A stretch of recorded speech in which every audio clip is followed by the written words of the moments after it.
Chapter 21. The Sunwoods. R.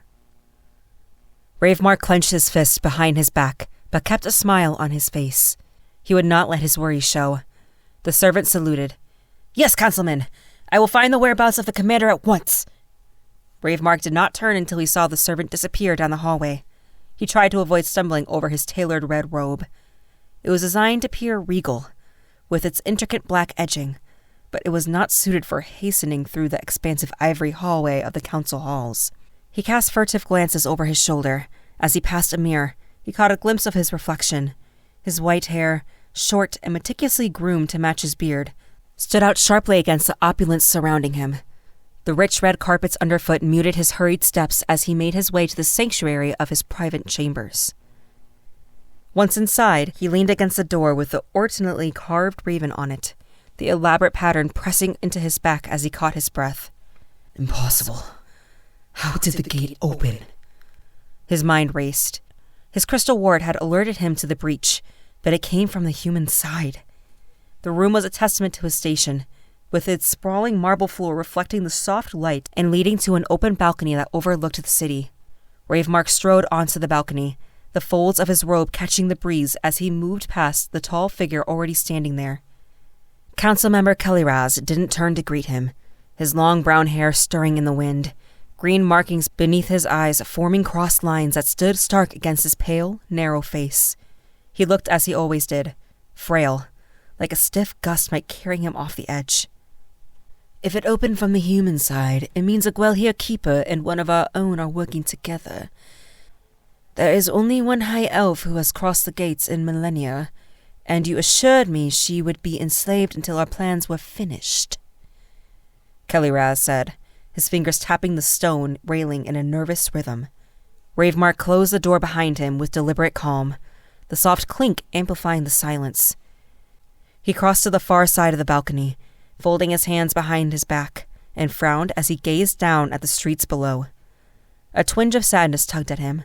For centuries, the city had known nothing but slowly dying roses, but he would see them restored to their former vigor and bring forth new flowers, vibrant and in full bloom. "Do you remember when these streets were teeming with people? When even the countryside was full of life?" he asked. Ramirez swallowed hard. "You assured me she was dealt with, Ravemark. If she is free, if she remembers." "Calm yourself." Ravemark stepped forward, his boots silent against the marble. "This is not the time for despair. This is a time to adapt." "Adapt?" Ramirez's voice cracked before he lowered it, glancing toward the doorway. "You don't understand. If the Dawnbreaker returns, there will be civil war." Ravemark grasped Ramirez's shoulder. The elf flinched, but froze under the councilman's firm grip. "Listen closely, Ramirez," Ravemark said, his voice soft. "We crafted this plan to avoid needless bloodshed among our kin. You are complicit in her enslavement for that very reason." Ramirez's face twitched, guilt darkening his features. "But if she has returned," Ravemark continued, leaning in, "I will not hesitate to do what must be done. There will be no war between our people. Both troublesome commanders will be dealt with. I will see our people's glory restored." As his grip tightened around Ramirez, the veins on his forearm darkened to a vivid red. Ramirez's eyes widened as he stared at the unnatural glow. "Now, return to your station and be a useful master of whispers. See to it that the rumors of the gate do not spread until we can ensure the narrative suits us." He watched Ramirez leave, then let out a low groan as he clasped his forearm, staring at the red, glowing veins. The gift his new allies had bestowed upon him was generous, but he doubted he would ever grow accustomed to its relentless pulsing. Moving decisively, he approached a box of intricate jewelry and selected a hefty golden ring with a crimson ruby. Slipping it onto his finger, he whispered an incantation. From the shadows, a magnificent raven with gold-touched wings emerged. As he locked eyes with the conjured beast, he issued a single command. "Find them." With a powerful flap of its wings, the raven took to the skies. F. As Fina walked to the grand elven gate, her eyes saw an otherworldly realm. Towering trees the color of ivory stretched toward the heavens, their bark shimmering like tiny crystals.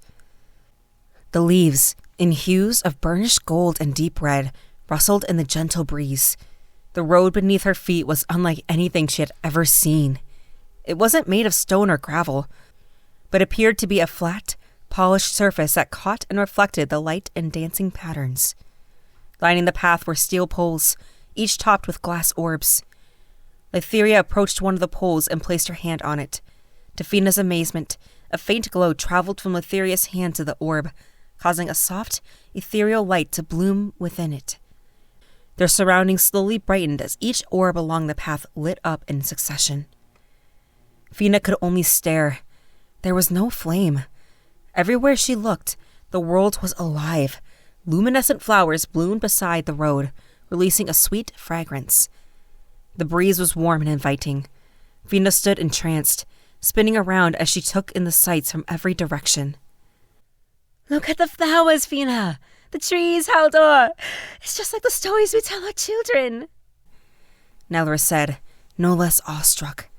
I'm sure Pio would have wanted Tasara to see this, Fina said, tears welling in her eyes. You are right, Haldor said, sheathing his sword and quickly pulling out the parchment and a pen.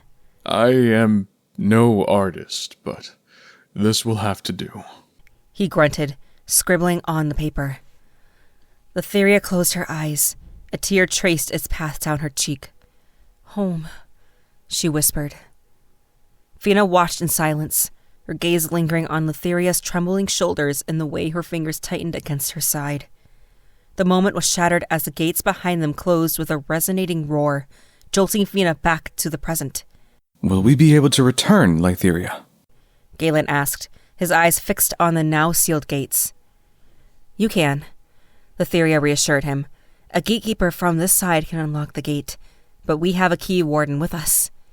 She paused, her gaze sweeping down the paved road. But for now, we must press on. The capital is a day's ride from here, and we must make it on foot. Fina's unease grew. Lytheria had hesitated for just a heartbeat too long enough for doubt to slip in. She glanced at Ghalen, who caught her look. His expression mirrored her concern, but he only shrugged and fell into step behind Lytheria. Ambling down one of the paved roads, with the sun gradually fading from the sky, the mysterious poles lined the road subtly adjusted their light in a feat that seemed fueled by magic, adapting to the coming darkness. Haldor pointed at the lights and shook his head in wonder. Galen's eyes constantly scanned their surroundings. Lytheria, the state of these roads, the signs. He gestured toward a sign that looked newly polished. Are you sure no one lives here? The gates made a lot of noise. Shouldn't there be guards? And what you told us back in Elgarect, the betrayal. Who do we trust? Lytheria paused, her gaze drifting over the surrounding architecture. Of course, this must feel strange to you, she said as she resumed her stride. We're far from any settlements. No one has lived this far from the cities for millennia. Not since the war that killed so many. There aren't enough of us left to even fill the cities. And besides, her tone softened, my people have never believed a threat would come from beyond the wall. Guards have never been needed here. As they walked, the magical light faded behind them, only to brighten on the road ahead. Fina saw a delicate flower growing along the edge of a small cobblestone wall. Stepping closer, she realized it was a rose, yet unlike any she had ever seen. A soft, ethereal glow surrounded it, making the world around it seem to fade into the background. It was as if Lumiere himself had woven it from light and dreams. She took a few careful steps forward, her voice barely above a whisper. What is that?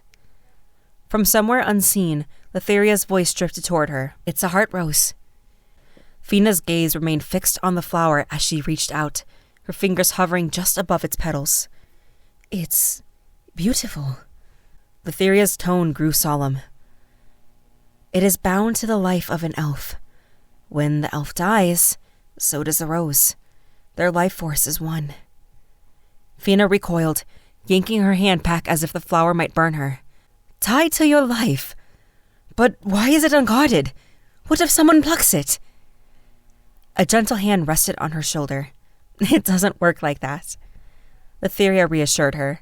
Then, with an almost wistful motion, she waved her hand through the rose. It shimmered, the petals rippling like the surface of water disturbed by a breeze. Yet, her fingers passed right through. The rose does not truly exist in our world. It only manifests here, a glimpse of something deeper. It belongs to the spirit flows, where our energy returns when we pass. Fina frowned, studying the spectral bloom. "How do you know which one is yours?"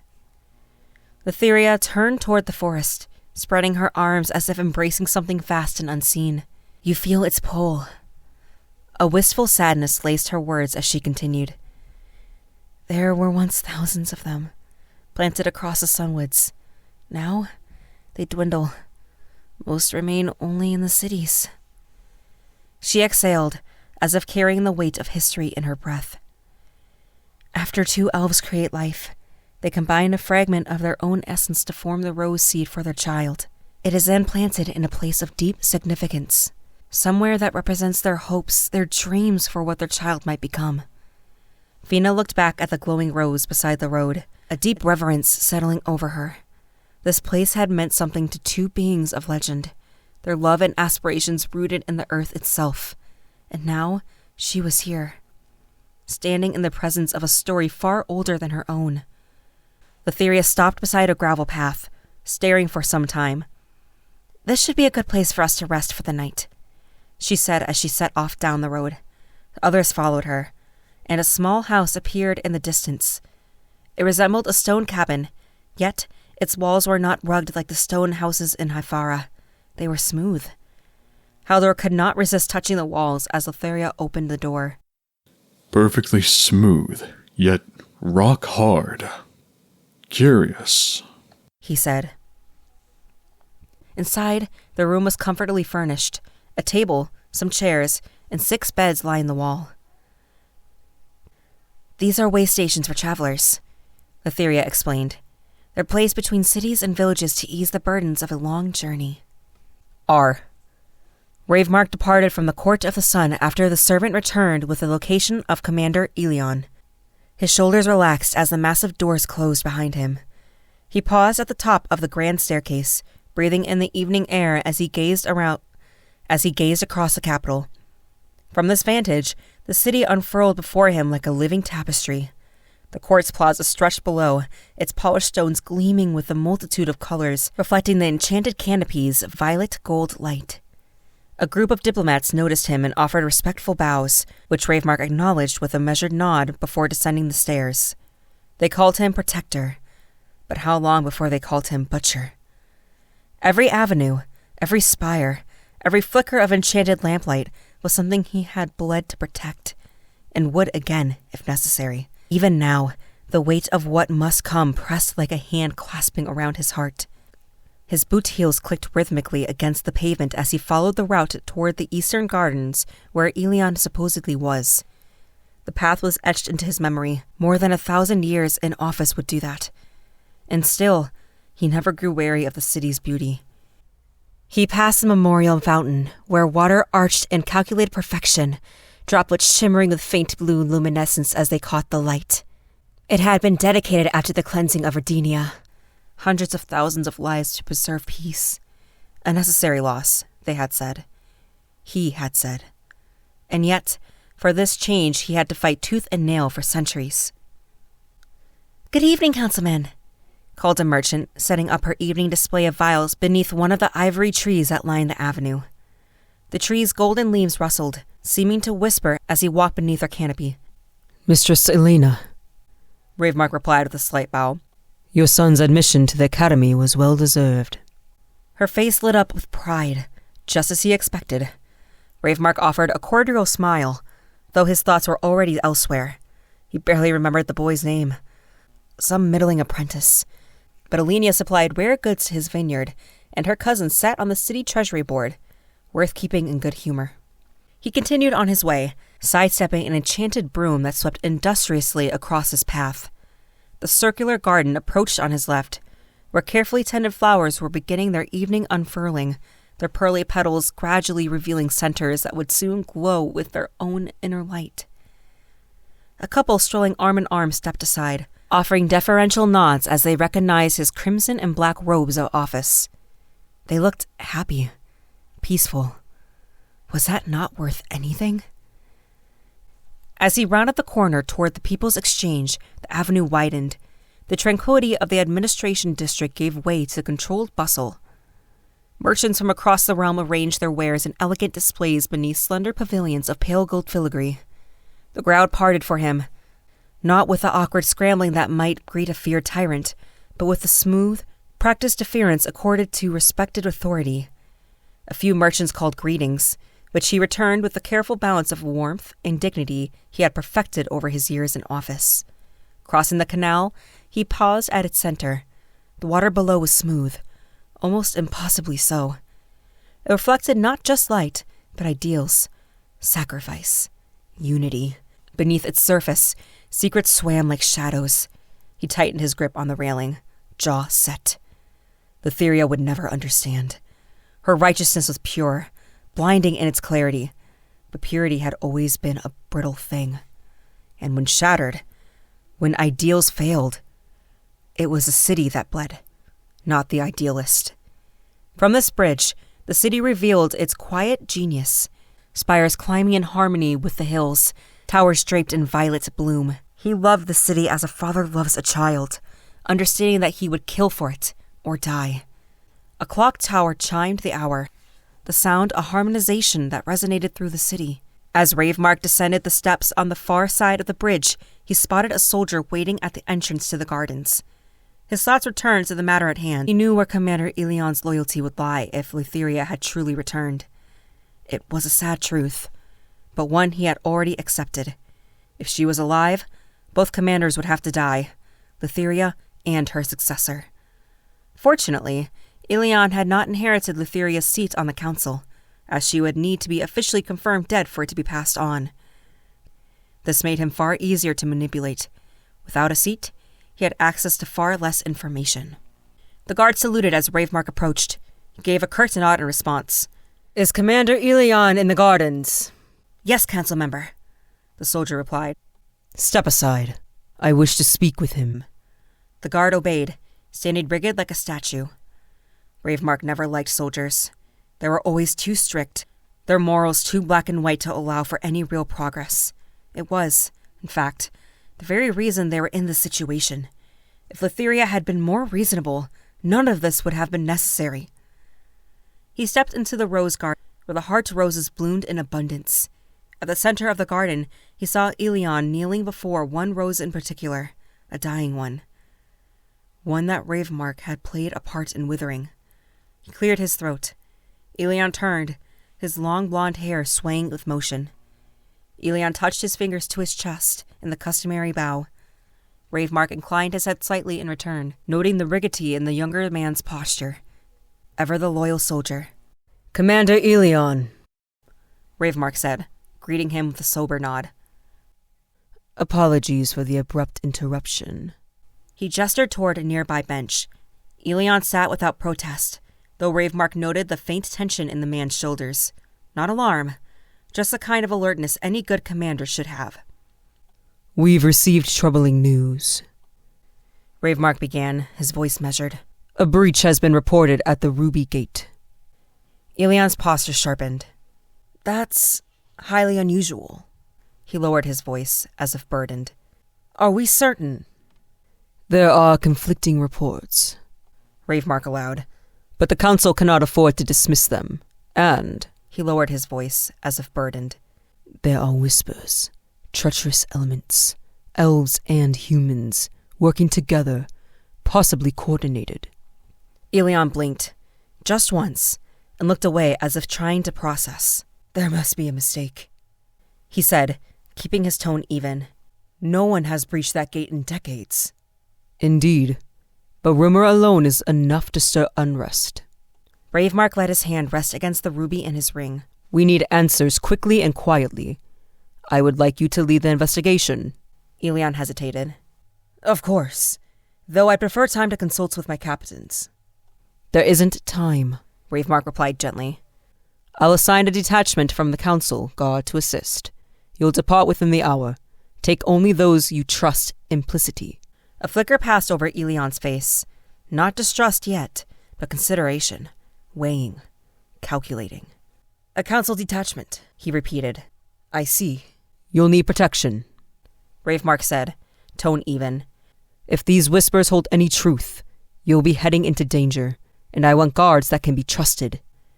Elion didn't respond at first. His fingers flexed once on his knee before curling into a loose fist. I assume I'll be given access to the warding records, he asked.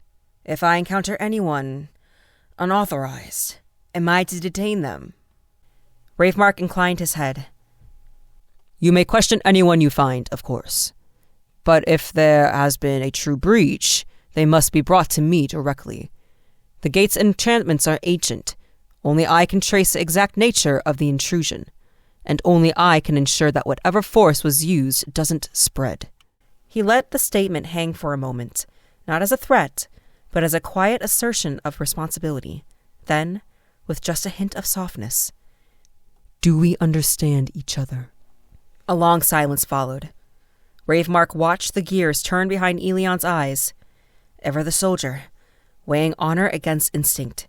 But in the end, predictably, duty prevailed. Elion stood, hand brushing the hilt of his sword. Not a challenge, but as if grounding himself in what he knew. I'll do as you ask, Lord Ravemark, for the gates and for what they keep sealed. He placed his hand on his chest, bowed, and turned to go.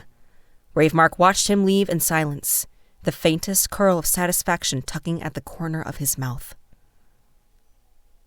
F. Fina shrugged off her pack and slumped into a chair at the table. Leaning her head against the backrest, she let out a weary sigh. Her entire body ached with exhaustion. She couldn't remember ever feeling this drained. Her gaze drifted toward the feathered beds lining the edges of the cabin, and a deep, almost painful longing stirred within her. Still, she forced herself to remain seated, pulling out her rations as she watched Lytheria approach what looked both in size and shape like a fireplace. Yet, a glass barrier separated it from the rest of the room, preventing any wood from being placed inside. Lytheria pressed a hand against the glass, and, much like the glowing lights that had lined the road, the fireplace came to life, casting a warm glow throughout the cabin. By Lumiere, I'll never get used to that, Fina murmured. As the others unpacked and settled in, her eyes fell on a book resting on a nearby shelf. Its spine was bound in fine leather, the crest of the isle embossed in gold. She reached for it, running her fingers over the cover before flipping to a random page.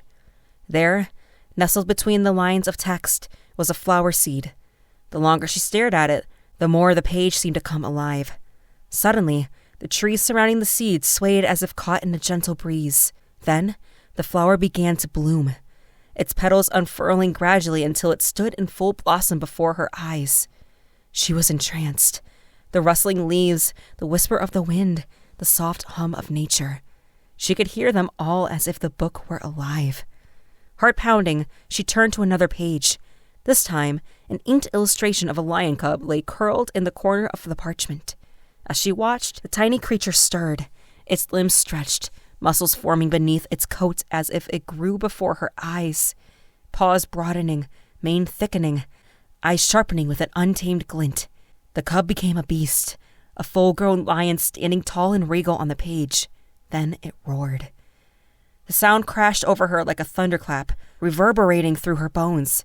She gasped, almost dropping the book, her eyes darting around the room. But no one reacted. No heads turned. No startled glances were exchanged. The world carried on as if nothing had happened. Fina swallowed hard, her fingers tightening around the book's leather cover. Was she imagining this? Or was the magic real, just unseen by everyone else? She turned another page. This time, an enormous creature emerged from the ink, its gray-veined skin rough and ancient, its eyes glowing ominously orange. As she stared, it rose to its full height, the fiery glow in its gaze intensifying. Several of the creatures were building something, a colossal, pulsing forge, surrounded by spinning golden discs. It was beautiful, Then, the creature turned to face her. A deep, rumbling sound escaped its throat. The image shifted. Humans now stood in place of the beasts, enslaved and whipped. Some bore the eerie blue glowing eyes of the death generals they had faced in the war. A cold dread seized her. It felt as if the creature was reaching for her through the book. Fina slammed it shut with a yelp, her breath coming in short gasps. Fina, are you all right? Ghalen asked. Haldor stood beside her. What's in the book? He asked. I don't know how to explain it, she said. She opened a page, but didn't want to look at it again, so she simply held it open. It's just an image of some monster, Narrated said. The book's alive, Fina murmured, stealing a quick glance at the page where the image began to move.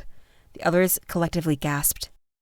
The book is a historical archive, Lytheria said from the corner of the room. It will manifest the subject you are reading about if you infuse it with light magic. That means Fina has to connect with it for the rest of you to see its contents come alive. Ghalen looked away from the book, visibly shaken. They enslaved us. What were those creatures? He asked. The ancient enemy I spoke of, Lytheria said. The ones behind the magic that the Elgrict had used against you. And, a long time ago, our allies. Allies? Fina tilted her head. They created death magic. These creatures even look like monsters. How were they ever your allies? She asked.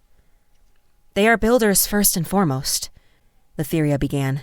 She glanced at the book and added, It was their art that made works like that book possible. And the Great Wall. But most importantly, the Heart Forge.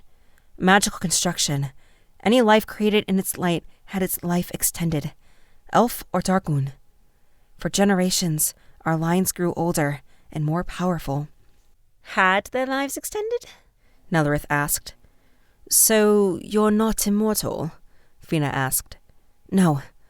The oldest among us have walked the woods for up to 3,000 years before offering our life force back to the sun, and the Darkmoons would live even longer. Lytheria's eyes dropped. There was a war. In their quest for innovation, they would enslave any creature they deemed lesser. We would not allow it. Her hand tightened into a fist. And when the war was over, the forge died, and our children were born weaker each century. They sound like devils, Fina said. Some believed they were, Lytheria replied, but not all agreed. The Darkmoons themselves would argue that humans died from pointless wars and were ravaged by disease, their kingdoms crumbling all on their own. Under Darkmoon rule, humans were safe. Those who obeyed and worked hard experienced a freedom and security unknown in human lands. And what a freedom that must have been, Ghalen said dryly. So, you won the war, I assume? Yes, we won, Lytheria continued, her tone heavy. Many Darkmoons met their end not in battle, nor in defense, but in acts of vengeance. Are they all gone? The Darkmoons? Haldor asked. Some fled during the chaos, while a few who remained after our victory were allowed to leave on the condition that they never return to these lands, and then we shut the gates to your lands to protect you. The room fell quiet after that. Eventually, Fina cleared her throat and returned the book with the dynamic creature to the shelf. Ghalen, after sampling some of the fruit they had unpacked, spoke up. Would you mind answering some of our questions, Lytheria? I can try, she said. This rave mark. Can you piece together a reason for him to have the Elgrict attack us? He asked. Her eyes dropped. No, he is the guardian of the gates. His family has been since the wall's creation. He has always been ambitious. But this makes no sense to me. Ghalen frowned. I see. And the magic the Elgrict is using, is it of his making? Is there a way to reverse it? No elves possess that kind of magic. At least they should not. It is a power used by the Darkmoon. A cut from a domination blade is supposed to kill the host and turn them into a shell. The people who are controlled are likely lost to you. I'm sorry. And yet you are alive? Haldor asked. I can't explain it. I can only guess the magic was never created to hold my people, she said. And if you can stop Ravemark, will it end the Elgerect advance? Ghalen asked. I don't know, but without his influence, we should be able to get soldiers to help your cause. I hope, Fina asked. The magic you use, can all elves wield it? Most of us can, in one form or another. We harness the energy from the sun. Raising her hand toward the ceiling, she traced a circle with her palm. A light emanated from it, washing over Fina with warmth. As Lytheria closed her hand, the glow faded. I'm an augmenter. I use the sun's powers to enhance my other abilities or empower others. Some harness the same energy to heal, or, like Ravemark, to conjure. Though we draw from the same source. The methods are so distinct that it's rare to find somebody who can do more than one. I believe it is the same source the priests of Lumar use. Fina felt her pulse quickening. So, Lumar's teachings are true. Do we worship the relics of your people? Lytheria met her gaze with a stern expression. No, it's not my people you follow, but another's secrets you are uncovering. She lowered her eyes briefly before she continued. The angel Thesara painted. If I'm not mistaken, she lives and is one of us. Fina had squeezed her hand shut not to drop her cup. If the angel is real, it must be the one who comes. If you'll excuse me, I need to scout our surroundings. Lytheria rose from her chair and headed for the door, but paused, glancing back. I recommend a dip in the pool beyond the house. I think you'll find it very refreshing. Light save us, Fina said, leaning eyes wide against the wall. We still don't know why they attacked us. Ghalen sighed. Or if this mission will save our people, Haldor added. A chance that powerful elven warriors join our cause or stay in the city waiting for certain death? I still think Ghalen made the right call, Fina said. While we wait, I must take her up on that bath. I smell more of horse than of human. Nellera scratched her chin. Is this possible? She gazed out the open door. I believe it could be more than just a pond. Old stories of ours speak of a rejuvenating water, something that draws our strength from the sun's rays. It possessed the ability to soothe both body and mind, even healing certain injuries. The other two slouching at the table were up now. I'll partake in some of that water, Ghalen said. I can't let you go alone. Haldor replied as they squeezed out the door and hurried down to the waters. Fina stood frowning in the doorway. Something feels off. Will you keep watch, Nellerith? Of course, the ranger said and winked to Fina before she set off into the woods. As Haldor and Ghalen returned, they both looked well rested, beyond any reason Fina could comprehend. Her curiosity was piqued. She made her way to the secluded pond by a path illuminated by starlight. It lay only a stone's throw from the cabin. She approached it with cautious steps. The water was as clear as glass when undisturbed, with every tiny pebble and strand of vegetation visible at the bottom. Its transparency unsettled her. It felt as if the water was sacred, forbidden to be touched. She hesitated, eyes fixed on the shimmering surface, but something about it pulled at her, as if the water was waiting, beckoning. Before she could second-guess herself, she dived in and felt an overwhelming sense of joy envelop her. As she resurfaced, she brushed the water from her eyes. The liquid was warm, and the warmth lingered, even as droplets trickled down her skin. The sensation was invigorating, as though she had slept for days. The ache in her arms vanished entirely. Stepping onto the bank, she ducked, thinking something passed overhead. With those massive black wings. Whatever it was, it disappeared before she could get a proper look, and the giant birds in Elgerect had made her question everything she knew of animals. Feeling dizzy, as she made her way back to the cabin, she assumed it must be something from the water. As she approached the house, Nellerith was outside gazing at the stars, her fingers caressing her longbow. Catching sight of Fina, her eyebrows furrowed. Are you all right, priestess? You look unwell. Fina quickened her pace, brushing past her with a forced chuckle. I think that water might have taken a toll on me. It felt like a dream, all of my pain gone. But I think I'll need some rest now. The ranger watched her for a moment. This magic is beyond us. Who knows how our bodies react?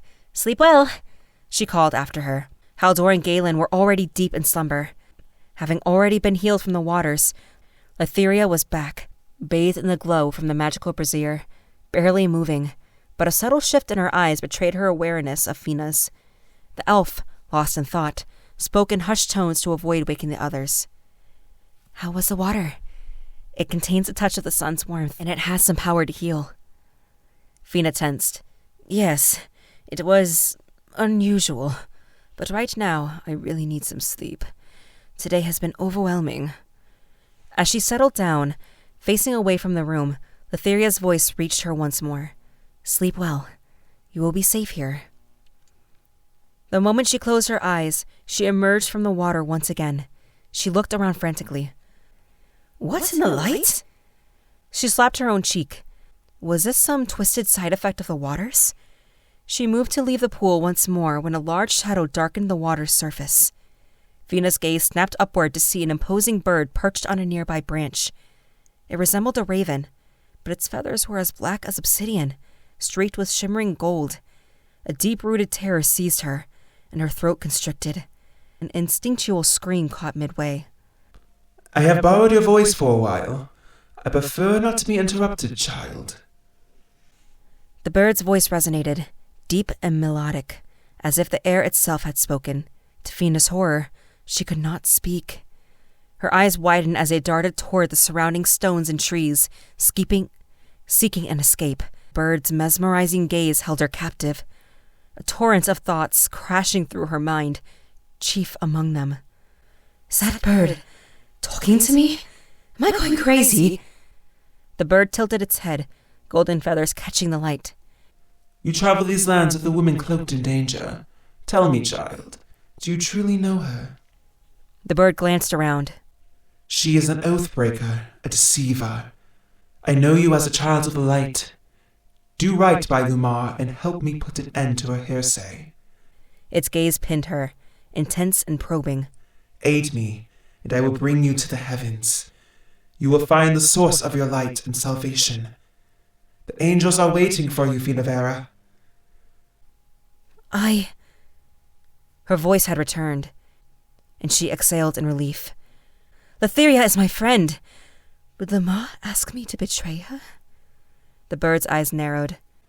Your friend ordered the genocide of all humans. How well do you truly know her?